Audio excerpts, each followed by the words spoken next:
दर्शकबिन नमस्कार। और दर्शन कार्यक्रम में हम कार्यक्रम संचालक विक्रमणि त्रिपाठी आप लोगन का हार्दिक स्वागत करी थन। जैसन कि आप लोग जाना जाता है, यह कार्यक्रम के मार्फत हमरे अवधी भाषा और अवधी संस्कृति के बारे के अलग अलग जानकारी पेश करता आवा गया है।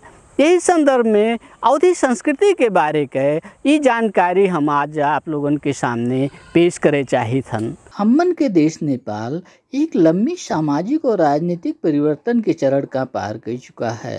यही परिवर्तन के क्रम में सामाजिक और राजनीतिक क्षेत्र में सक्रिय अलग अलग अगुआ लोग अपने अपने क्षमता के अनुसार योगदान देते आए हैं। यही योगदान के नाते आज हमरे राणा काल, पंचायत काल, बहुदलीय प्रजातंत्र से होत आज हमरे गणतांत्रिक परिवेश में अपने का गतिशील बनावे में सफल हो आ गए है। अवधी भाषी क्षेत्र अंतर्गत कपिलवस्तु जिला में रह के यह भूभाग की सामाजिक और राजनीतिक विकास में आजीवन निरंतर रूप से सक्रिय व्यक्तित्व मध्य के एक हुए राजेश आचार्य जी। आप यह भूभाग के सामाजिक विकास के क्रम का कौने रूप में पावा जाता है? जन्म यही तौलिया जन्म हुए हमार, और यही अवधी साथी लोगों से हमार पढ़ाई लिखाई हर एक चीज़ राजनीति भी यही के भाषा में, यही के संस्कृति में हम लोग करा गए। और यहाँ के सामाजिक संरचना वास्तव में एकदम पछड़ल पहले रहा, खास करके बहुदलीय व्यवस्था आवे से पहले यहाँ शिक्षा के बड़ा कमी रहा। यहाँ के लोग स्थानीय लोग खास करके लड़की लोगन के नहीं पढ़ावत रहे। लड़की लोगन के पढ़ाई के बाद ज़्यादा दहेज देख पड़ा था कहीं कहत रहे। इस सब में कुछ सुधार भा है। अब कुछ लड़का के भी उस टाइम में उतना नहीं पढ़ावत रहे। पैसा वाले यहाँ के व्यापारी लोग, यहाँ के बड़े बड़े जिम्मेदार लोग लड़की के तो पढ़ाते नहीं रहे। 4-5 क्लास तक में पढ़ावें, उसके बाद छोड़ा दे। और लड़का लोग भी ज़्यादा नहीं पढ़े। लेकिन अब आए के कुछ शिक्षा में सुधार भा है, कुछ यहाँ के और स्वास्थ्य में भी कुछ ध्यान दे लागे हैं। महिला लोगन के प्रजनन में भय, इस सब में तनिक कुछ सुधार भा है। और यही नाते सामाजिक रूप से यहाँ के अवधी भाषी लोग कुछ चेतनशील भवा हैं। यही नाते अवधी भाषा के भी अब विकास करे के जरूर है। आप विक्रम बाबू आप लाग हो ये अवधी भाषा के विकास के लिए, एक लिए हम तौलिया वासी के खास कर कपिलवस्तु वासी के तरफ से आपके हार्दिक धन्यवाद देख चाहिए थन। एक ये भाषा के कैसे विकास करा जाए, यह भाषा में कैसे यहाँ के जो पछड़ा हुआ वर्ग है, खास करके गांव देहात में बैठे वाले, उन्हें स्वास्थ्य के कमी है, शिक्षा हम कई बार शिक्षा के भी अभी भी कमी है, उन्हें कैसे आगे बढ़ाया जाए। जितना जितना समाज शिक्षा में आगे बढ़ी उतना उतना हर एक हिसाब से समाज आगे बढ़ी। जैसन कि आप कहा गए, कोनो समाज के विकास में शिक्षा के महत्वपूर्ण भूमिका होता है। आप यहाँ के सामाजिक विकास में युवा काल से लेकर आज तक निरंतर रूप में सक्रिय हो आ जाता है। आप यही समाज के शैक्षिक विकास के क्रम का कौने रूप में पावा गया है और वर्तमान में अवधी समाज के शैक्षिक स्वरूप का कौने रूप में देखा जाता है? हम कहे बहन कि यहाँ के खास करके लोकल लोग, बनिया लोग भाई, यहाँ के आसपास के गांव देहात के जिम्मेदार लोग भी पढ़ाते नहीं रहे। खास करके तो महिला के बिटिया लोगों को पढ़ाई नहीं चाहत रहे। पढ़ाई के बाद ज़्यादा पढ़ी बिटिया लोग तो दहेज देख पड़ी इत्यादि कह के ये सब तनी कुभावना रहा। लेकिन अब आए के मैं लागत है बहुदलीय व्यवस्था आए के बाद, खास करके लोकतंत्र की स्थापना के बाद एमा ज़्यादा परिवर्तन भा है। अब आप देखा जाए तौलिया बाजार से बहुत बच्चे लोग डॉक्टर इंजीनियर बना है, बहुत से बच्ची लोग नर्स डॉक्टर बना है, इंजीनियर बना है। पढ़ावे की शिक्षा दे के लिए एक ठो जन चेतना ज़्यादा फैला है। और ख़ास करके ज़्यादा लोग मधेसी समुदाय के भी अवधी भाषी लोग भी अमेरिका यूरोप भी जाए लागे हैं बाल बच्चे लोग पढ़े के लिए, क्यों और काम के लिए। यहाँ समाज में वास्तव में ये अवधी भाषी क्षेत्र में चेतना को तो विकास बहुदलीय व्यवस्था के आए के बाद हुआ है। एक और आगे बढ़ाए के लिए आप जैसे जो अवधी भाषा में निरंतर लागा गया है, एक बढ़ाए के लिए हमन के हमारे राजनीतिक आदमी, सामाजिक आदमी की तरफ से कौन सहयोग चाहिए, एक आप कहा जाए तो हम लोग सहयोग देने के लिए तैयार हैं। निश्चित रूप में बहुदलीय व्यवस्था की शुरुआत के साथ अवधी समाज के शिक्षा की तरफ का आकर्षण बढ़ा है। यह समाज का एक तबका अपने का शिक्षा की तरफ गतिशील बनावे में सफल हुआ है। लेकिन अवधी समाज अंतर्गत के कुछ समाज आजो गुणस्तरीय शिक्षा तक के पहुंच से वंचित हैं।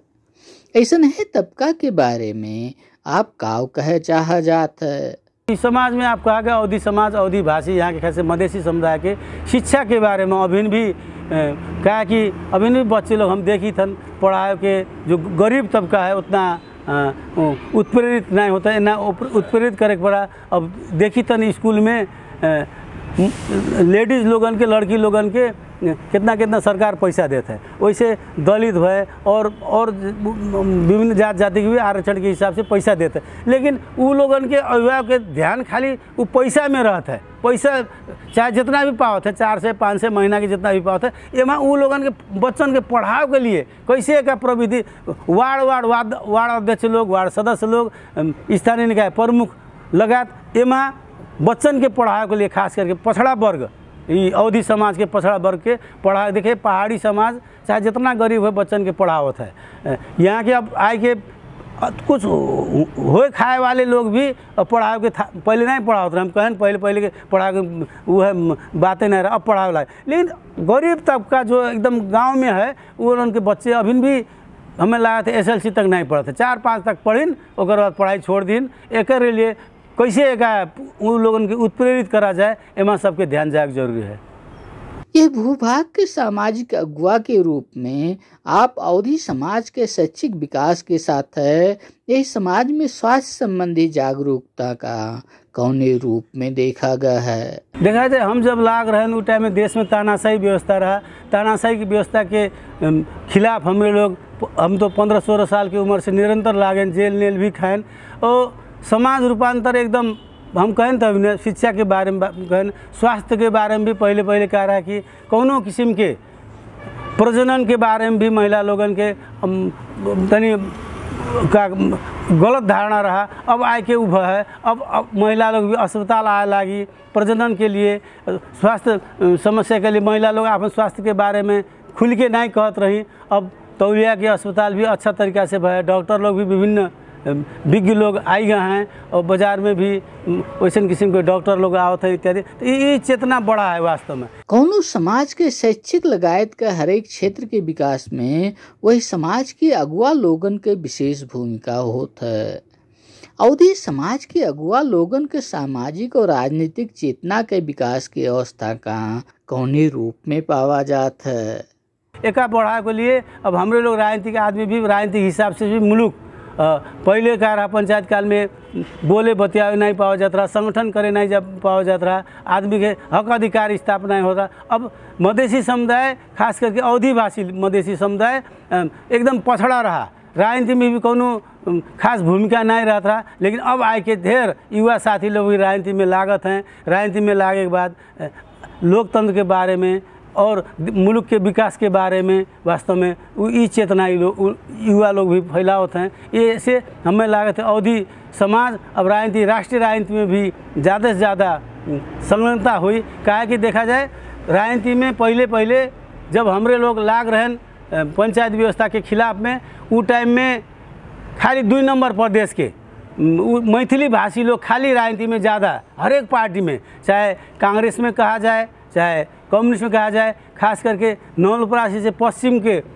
अवधिवासी लोग ज़्यादा राष्ट्रीय राजनीति में कोनो योगदान नहीं। लेकिन अब ज़्यादा से ज़्यादा लोग केंद्र में भी पहुँचत हैं, सांसद में भी पहुँचत हैं और अवधी इस समाज के खास करके अवधी समाज हमन के देश में नवलपरासी पश्चिम से लेके खास करके भैरवा के लुम्बिनी से लेके नेपालगंज तक अवधी भाषी क्षेत्र हुए। यहाँ के विकास के लिए प्रदेश जो गठन हुआ है, प्रदेश से भी अब प्रदेश और संघ के अधिकार भी बाँड़ फाड़ हुई। शुरू में तो कुछ समस्या रहा, ऐसे भी प्रदेश भी जो लुम्बिनी प्रदेश है अवधी भाषी प्रदेश हुए, अवधी से थारू भी मिक्स प्रदेश हुए। एक विकास के लिए प्रदेश भी ध्यान दे, स्थानीय निकाय लोग भी जो इस क्षेत्र से निर्वाचित जनप्रतिनिधि लोग भी अवधी भाषी समाज के समुन्नत विकास के लिए आगे बढ़िए। ये आगामी दिन में ये सकारात्मक बात हुआ। अवधी समाज की चेतना के विकास के साथ है यह समाज के अर्थोपार्जन के प्रमुख साधन कृषि हुए।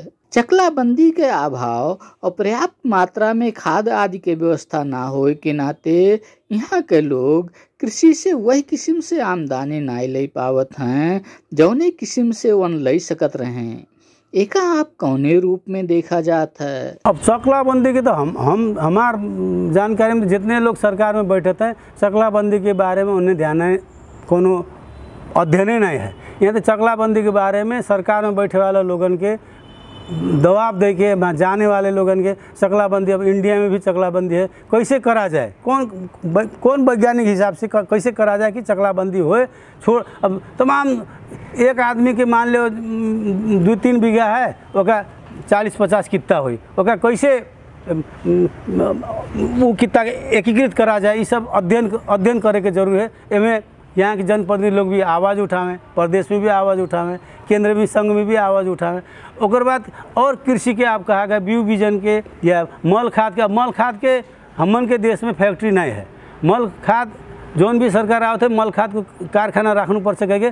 तो हमार नज़र में हमार जानकारी में कहा कि मल खाद बनाने के लिए फैक्ट्री बनाने के लिए कम से कम 250-300 मेगावाट बिजली चाहिए मल कारखाना खाद कारखाना बनाने के लिए। तो एक लिए अब बिजली के विकास भी हमन के देश में प्रत्येक वर्ष मेगावाट में बढ़ते हैं। बिजली के धनी है, जल स्रोत में तो धनी है। बिजली के विकास करे, सरकार एम ध्यान दे, निजी क्षेत्र के भी आकर्षित करे। और बाद सिंचाई के बाद अब हमारे जिला में एक तो बाणगंगा सिंचाई योजना है, वैसे 2 नंबर क्षेत्र में लगभग जगदीशपुर ताल से रिजर्वायर से पानी लाके सिंचाई होता है। लेकिन पश्चिम पूरा ड्राई है। पश्चिम में एक योजना आ रहा कि वहाँ नौमुले में वहाँ प्यूठान में बांध के और जल स्रोत विद्युत भी निकाला जाए और पानी लावा जाए, राप्ती के पानी यहाँ 3 नंबर क्षेत्र में, खास 2 और 3 महाराजगंज लगाए चंद्रौटा इलाका में और बहादुरगंज इलाका में लाओगे ओकर अध्ययन भी है। लेकिन यहाँ जितने भी प्रतिनिधि हैं ध्यान नहीं देते। हम यह आपके मार्फत का कहे चाहे था ना, आज के ये आपके इंटरव्यू मार्फत, आपके टेलीविज़न मार्फत इस चीज़ में यहाँ के प्रतिनिधि लोग, केंद्र में जाए वाले प्रतिनिधि भी, प्रदेश में जाए वाले प्रतिनिधि भी ये मांग करे वो पानी यहाँ लाओ। ओकर बाद दूसरी योजना भी एक है हमरे बरगदी में बांध के वो पानी बाणगंगा के पानी कुछ पश्चिम में कुछ पूर्व में लाओ की योजना भी अध्ययन करके हमार जानकारी में जल स्रोत मंत्रालय में पड़ा है। ओका भी आगे लाओ के लिए यहाँ के प्रतिनिधि लोगों की जानकारी है कि नहीं है।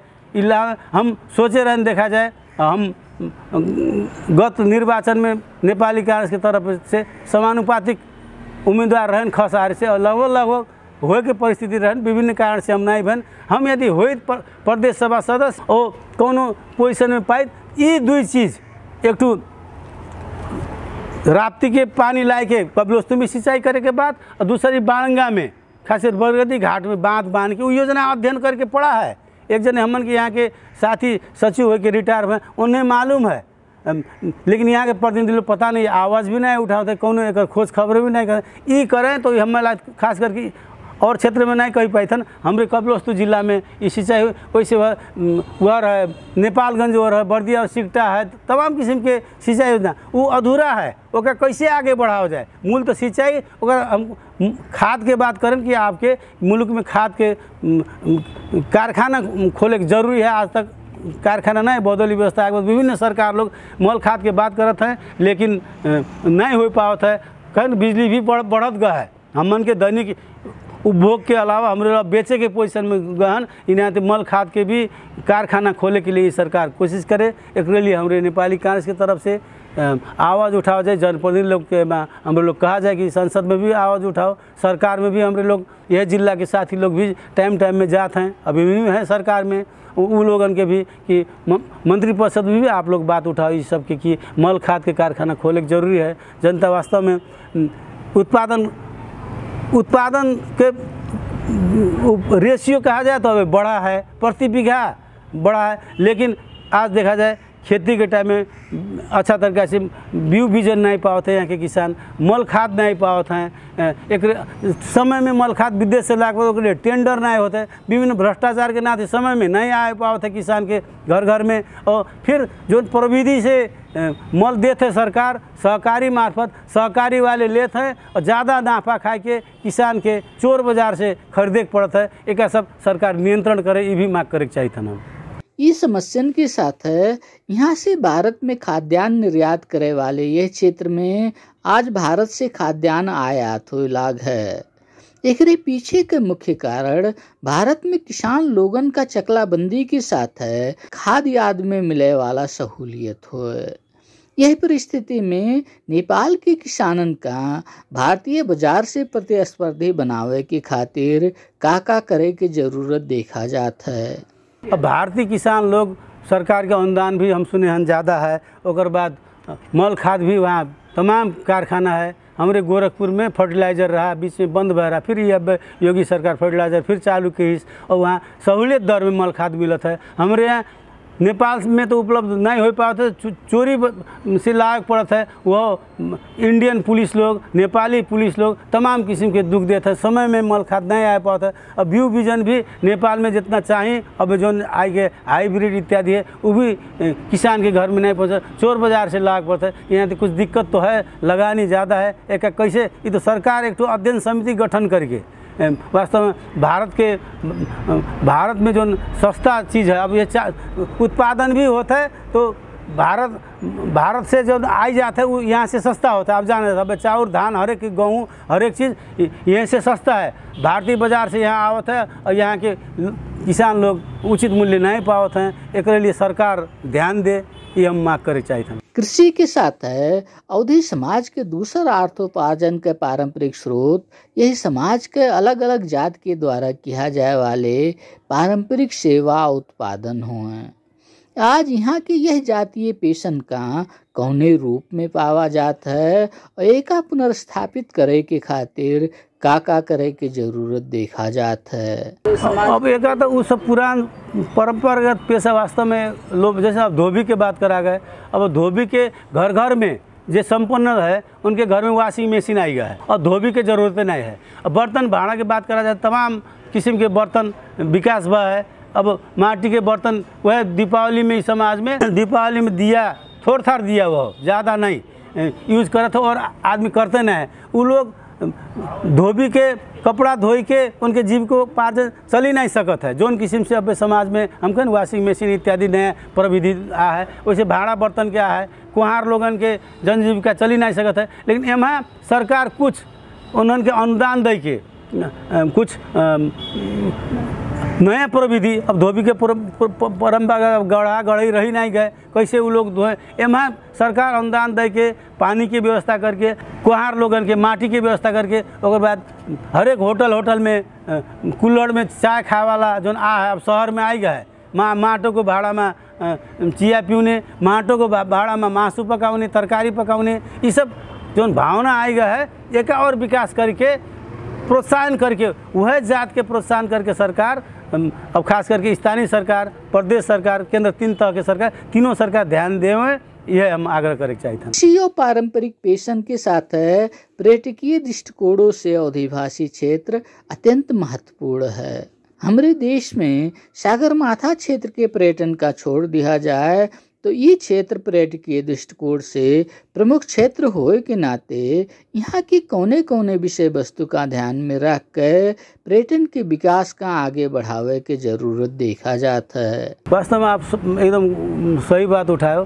नेपाल में विकास हुए के एक तो मूल आधार ही पर्यटन है, जल स्रोत है, जल स्रोत के विकास करे, बिजली उत्पादन करे, ज़्यादा से ज़्यादा बिजली बेचा जाए, क्या कि नेपाल विश्व में दूसरा जल स्रोत में है। और पर्यटन के भी अपार प्रचुर संभावना है। आप यहीं आप कहा ये सुपा देवराली आवत हैं, हमारे यहाँ बैठी तो तौलिया सीडो कार्यालय तमाम भारतीय लोग गाड़ी लेके आवत हैं। लेकिन अब सरकार भंसार तो तिरक पड़ता है, फिर पटके कर कह के सरकार पता नहीं का प्रदेश सरकार है, उन्होंने की कुछ दिक्कत है। यहीं हमारे लोग तौलिया बैठा गए, गर्मी है, 1.5 घंटा में जाओ जाए सुपा देवराली अरगाची जाओ जाए, एकदम वातावरण बढ़िया है। ऐसा तो इंडिया में छोट छोट जगह भी विकास करे है। इंडिया से सीख के पर्यटन के विकास और फिर हमन के गौतम बुद्ध के जन्म स्थल लुम्बिनी है। अब कपिलवस्तु तो गौतम बुद्ध 29 साल बिताए नहीं यहाँ, पग पग में गौतम बुद्ध के यहाँ पद चिन्ह है। कहूँ दरबार छोड़ के जाए वाला, कहीं आए के भिक्षा मांगे वाला कुदान जैसन है, जगह जगह एक विकास करे सरकार। और पर्यटन और संस्कृति कहा गया एमा ऑटोमेटिक यहाँ के लोकल लोग समावेश हुई पर्यटन में, तो वो संस्कृति भी शामिल हुई निश्चित है। एक लिए सरकार के ध्यान देख जरूरी है कि पर्यटन, आंतरिक पर्यटन भी बाह्य पर्यटन भी प्रचुर संभावना। हम लोग 4 धाम जावा जाता है, गया काशी केदार बद्रीनाथ जावा जाता है, वह किस्म से बौद्धिस्ट लोगन के 4 धाम हुए। हम आपके कही बौद्धल आगे के बाद एक जने हमारे साथी काठमांडू के नेवार साथी नेवी संघ में हमारे संग्रीय रहन, तब आए यहाँ गणेश मान सिंह के परिवार से नगीज के बाद में सांसद भी वहीं हो, तो उन्हें हम तिलोरा कोट ले गए, यस्तो ठाउँ हो यहाँ गौतम बुद्ध हुर्किया बढ़िया ठाउँ हो, तो वहाँ के वो माटी और ढूंगा ईंटा लेके गई। और गणेश मान सिंह की बात करें तो प्रकाश मान सिंह जी अब नहीं आ रहे हैं। गणेश मान सिंह जी जो पंचायत का हमने ला रहे हैं 45 साल में आ रहे सब देखा वगैरह। प्रकाश मान सिंह तो हमें वहाँ काठमांडू जब मिले तो कहें कि राज जी तपाईँ यहाँ त्यस्तो ठाउँ छ अरे। बौद्धिस्ट लोगन के नेपाली लोगन के भी मालूम ना है कि वास्तव लुम्बिनी जाना था, तिलोरा कोट नहीं जाना था, कपिलवस्तु नहीं जाना था। अब हम अपन जिला के संदर्भ में पर्यटन के कहथन एक विकास करे कि स्थानीय निकाय लोग भी ध्यान दें, प्रदेश भी ध्यान दे और केंद्र सरकार भी ध्यान दे। तिलोरा कोट के छुट्टे विकास के कि प्रचुर संभावना। लुम्बिनी तो खाली भगवान गौतम बुद्ध के जन्म खाली भर, लेकिन 29 साल तक यहीं बैठे के हुर्के के और यहाँ से प्रेरणा पाए के भगवान गौतम बुद्ध के प्रेरणा स्थल हो, एक विकास के लिए विभिन्न सरकार लोग ध्यान दे। ये भी हम आपके अंतर्वार्ता मार्फत आपके टीवी मार्फत मांग करे चाहिए। यही के साथ है अब हमरे कार्यक्रम के अंत में आ चुका हन। आप दर्शक महान भाव लोगन से और का कहे चाह जात है। अभी देखा जाए हम कहें तो इन्हें लंबा संघर्ष के बाद ये संविधान बना है। हम घटनाक्रम भी कहना आपके कि 7 साल में जब राजा त्रिभुवन भारत गए हैं नेपाली कांग्रेस में लाके गद्दी में बैठे, वही टाइम में अब को शासन सत्ता संविधान सभा अनुसार होने से कह के राजा त्रिभुवन का विभिन्न कारण से, विभिन्न तानाशाही कारण से पंचायत राजा महेंद्र तानाशाही पंचायत व्यवस्था लाइन नहीं हो पाए। 46 साल में हम लोग आंदोलन करा गए, बहुदलीय व्यवस्था है, वो टाइम में संविधान सभा नहीं। नेपाल राजा और कांग्रेस मिलके और वाम मोर्चा भी रहा उस टाइम में संविधान बना। उस टाइम भी उत्कृष्ट संविधान बना रहा। कृष्ण प्रसाद भट्टराई जी नेपाली तत्कालीन सभापति प्रधानमंत्री एकदम समझौता करके संविधान लाए, वो भी अच्छा तरीका से। बाद में फिर 62-63 के आंदोलन के बाद संविधान सभा के निर्वाचन भय। उस संविधान सभा भी अब हम कहें कम्युनिस्ट लोगन के मधेसी दल लोगन के 64 साल में बहुमत रहा। उस संविधान सभा अपने आप मृत्युवरण की। 70 साल में जब संविधान सभा के चुनाव है नेपाली कांग्रेस की, तब हम कहीं दोहराई था नहीं बात कि नेपाली कांग्रेस के नेता तत्कालीन सभापति तत्कालीन प्रधानमंत्री सुशील कोइराला के नेतृत्व में मुल्क में संविधान आया है। इस संविधान से मुल्क में स्थिरता आई और संविधान आने के बाद 2 चुनाव स्थानीय निकाय के भय, 2 चुनाव प्रदेश और संघ के भय। अब ये संघ और प्रदेश में कुछ कमी कमजोरी रहा, यही नाते सरकार 6 महीना इत्यादि में चेंज भी होता रहा। ऐसे जनता में इस संविधान के प्रति, इस व्यवस्था के प्रति कुछ वितृष्टा फैला रहा। लेकिन अब आए के सबसे बड़ा पार्टी नेपाली कांग्रेस और एमाले मिल के सरकार बनाए हैं। अब छोट दल जो बार्गेनिंग करते हैं माओवादी जैसे कबो ओका धोखा दे कबो एका धोखा दे, अब वो हो नहीं पाई। दोनों दल मिल के जिम्मेदारी पूर्वक शासन सत्ता चलाइए, हमें विश्वास है। और संविधान संशोधन भी जोन भी विकृति विसंगति संविधान में है, जोन भी कमी कमजोरी है, एक भी संशोधन करे के बात होता है। अब वो लोग कहते हैं कि तो प्रदेश खारिज करे के बात है, कोनो इस हमन के नेता से बात आवत है। प्रदेश के भी कैसे अधिकार संपन्न, हाँ प्रदेश से जैसन किस्म के काम हो यात्रा नहीं भाई। प्रदेश के कौनो भी सरकार चाहे नेपाली कांग्रेस के नेतृत्व में चाहे एमाले के माओवादी अभी तक अधिकार दे वाला कानून ना लाए। ये कानून भी आई और प्रदेश भी अधिकार संपन्न हुई। स्थानीय निकाय तो अधिकार संपन्न है। स्थानीय निकाय से वास्तव में विकास निर्माण का काम अच्छा भय, गांव में आज सड़क भय, बिजली भय, जनता के विकास भय। तो इस संविधान के उपलब्धि है। एक उपलब्धि के रक्षा करके कैसे और उपलब्धि हमले हासिल करा जाए, इसमें सब लोगों के लागे जरूरी है। और दर्शन कार्यक्रम के समय पूरा हो चुका है। हम कार्यक्रम संचालक विक्रमणि त्रिपाठी और दर्शन परिवार का विदा दिया जाए। नेपाल टेलीविजन देखत रहा जाए। नमस्कार।